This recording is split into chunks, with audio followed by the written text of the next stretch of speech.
In this video, let us cover another type of clustering algorithm which is known as hierarchical clustering. Now here also we group similar objects into groups called as clusters. Now the end result is also a set of clusters where each cluster is distinct from each other and the elements within each cluster are broadly similar with each other, right? Now under hierarchical clustering we have an algorithm called as agglomerative clustering, which we will cover in this video. But before we understand the intuition behind agglomerative clustering, we first need to understand the drawbacks of k-means clustering and how the agglomerative clustering solves the problem that we have in the k-means clustering. Now the problem that we have in the k-means clustering is that we need to specify the value of k beforehand, the number of clusters, prior to the execution of the algorithm.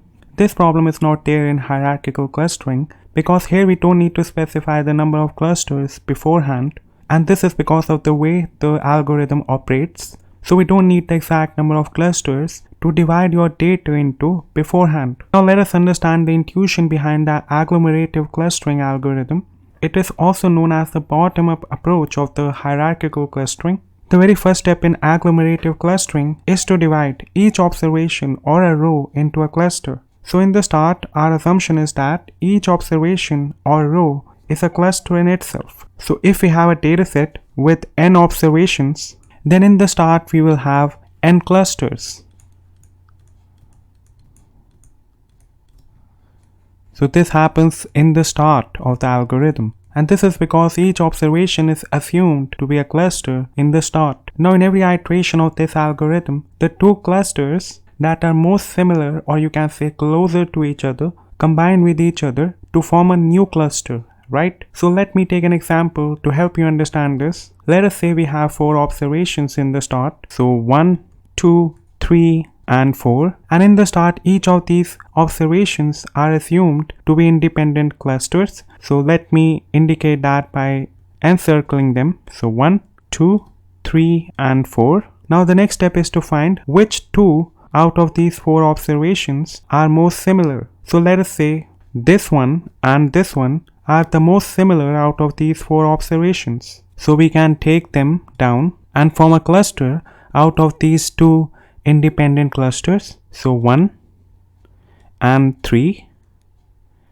and then encircle them like this. So we get a new cluster. So we combine these 2 clusters to form a single cluster. Now at the next step we have 3 clusters. So this is the first one, this is the second one, and this is the third one. So 2 independent ones, and the one that we got as a result of the combinations of 2 clusters, 1 and 3, right? Now again we will see out of these 3 clusters which 2 are the most similar ones. And you will again combine those 2 clusters, and this process will keep on going until we are left with just one cluster that contains all our observations, right? So let me write down the steps for this algorithm, agglomerative clustering. So the very first step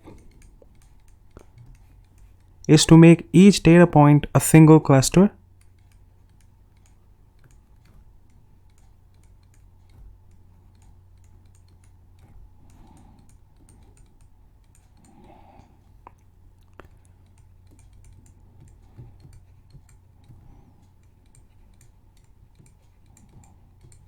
So for n observations in the start, we will get n independent clusters. Then the next step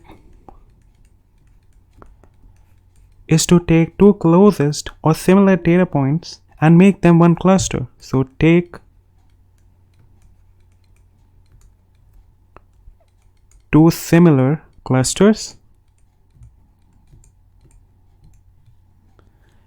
and make them one cluster.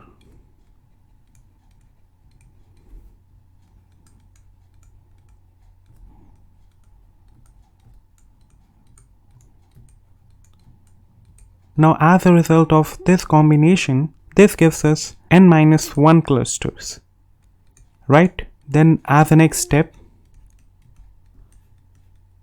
we again take 2 closest or similar clusters and make them one cluster. So this gives us n-2 clusters.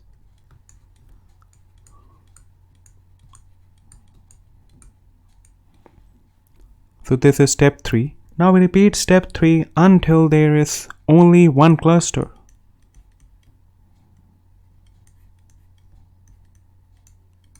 So repeat step 3 until we are left with one cluster, and then it gets terminated, so finish. So when we talk about similar clusters, we mean regarding the proximity of the clusters, right? That how close they are relative to each other. So this was all I wanted to cover in this video. If you liked the video, do give it a thumbs up or comment down below if you have any query. Let's catch up in the next video where we will learn about how to measure similarity between clusters.